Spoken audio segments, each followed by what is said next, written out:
Comment repartir de zéro quand on n'est pas satisfait de sa vie sentimentale? Bonjour, je suis Sébastien Knight, expert en séduction, et dans cet épisode de Drag TV, je vais rebondir sur un commentaire que j'ai reçu sur le site Drag TV de la part de Ben, qui est un jeune père de famille célibataire et qui souhaite repartir de zéro. Mais avant tout, je tiens à vous féliciter parce qu'évidemment, vous avez suivi mon conseil du 14 juillet, que vous êtes sortis pour profiter des feux d'artifice et des rencontres qu'on peut faire les jours fériés et les veilles de jours fériés. Et donc, félicitations, j'imagine que vous avez peut-être encore un peu la gueule de bois, donc on va essayer de faire simple dans la vidéo d'aujourd'hui de Drag TV. Alors, la question de Ben est la suivante. Père est divorcé, je souhaite reconquérir la mère de mon fils et avec qui je garde le contact dans l'intérêt de notre fils. Je n'étais pas le mâle dominant, c'est important, je n'étais pas le mâle dominant qu'elle voulait et je n'avais pas les finances pour nos projets. Maintenant, je me soigne et je travaille pour devenir un mâle alpha et donc aussi pouvoir fournir sur le plan financier. Et donc Ben me demande si c'est une bonne démarche qu'il a entrepris de dire ok, on va changer, qu'il est en train de changer son plan de carrière, sa façon d'investir en lui-même, sa façon de gérer ses finances pour pouvoir plus tard essayer de reconquérir la mère de son fils. Et la bonne nouvelle, c'est que c'est toujours une bonne idée, quelle que soit votre situation actuelle, que de travailler sur les autres plans de votre développement personnel. Ne considérez pas la séduction comme étant un petit bout à part. J'apprends des techniques de drague, comme ça je serai un super ninja de la shop. Et à côté, ma vie financière, professionnelle, sentimentale, amicale, relationnelle est catastrophique.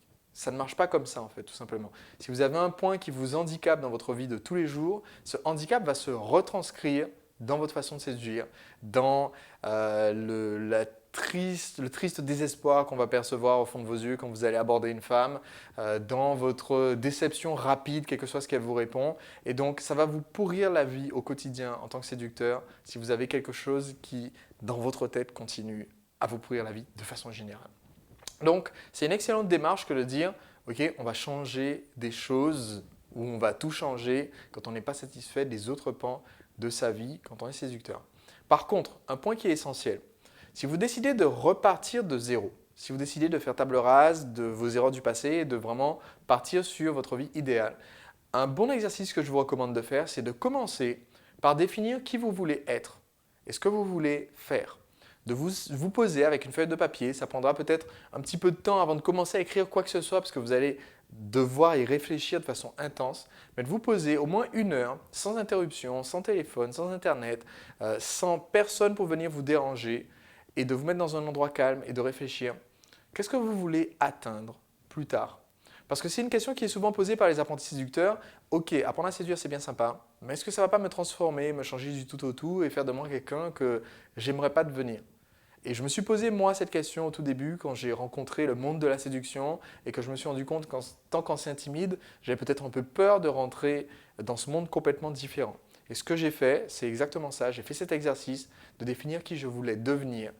Et c'est comme ça que j'ai pu m'assurer que je restais sur les bons rails au fur et à mesure de mon évolution.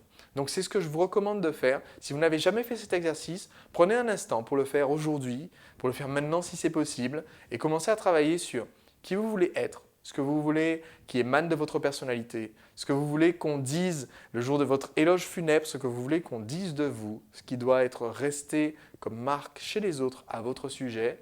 Et ensuite, vous posez la question, comment je veux vivre ma vie au quotidien dans 1 an, dans 5 ans, dans 10 ans, une fois que j'aurai géré cet aspect, ma vie sentimentale, ma vie relationnelle, une fois que j'aurai compris comment ça marche. Pas compris les femmes, mais au moins compris comment ça marche, démarrer une relation avec une femme qui me plaît et entretenir cette relation. Qu'est-ce que je deviens? Qui je serai? C'est une question extrêmement importante. Donc je vous retrouve après cette réflexion. Je sais, c'est difficile de faire ce genre de réflexion un 15 juillet. J'aurais peut-être pas dû vous attraper comme ça au dépourvu, mais c'est une question extrêmement importante et je voulais la partager avec vous. Je vous retrouve très bientôt pour le prochain épisode de Drag TV. D'ici là, vous me connaissez. Vous pouvez me laisser les messages juste en dessous sur le site Drag TV ou sur les vidéos YouTube ou directement sur Facebook, sebastianknight.com/Facebook. Ce sera un plaisir pour moi d'avoir des nouvelles de vous, de savoir ce qu'a donné le résultat de votre exercice si vous acceptez de le partager. À très vite pour un prochain épisode de Drag TV et si vous n'êtes pas encore abonné, vous pouvez cliquer quelque part au-dessus de cette vidéo pour vous abonner ou pour me rejoindre en tant qu'admin sur Facebook. À très vite.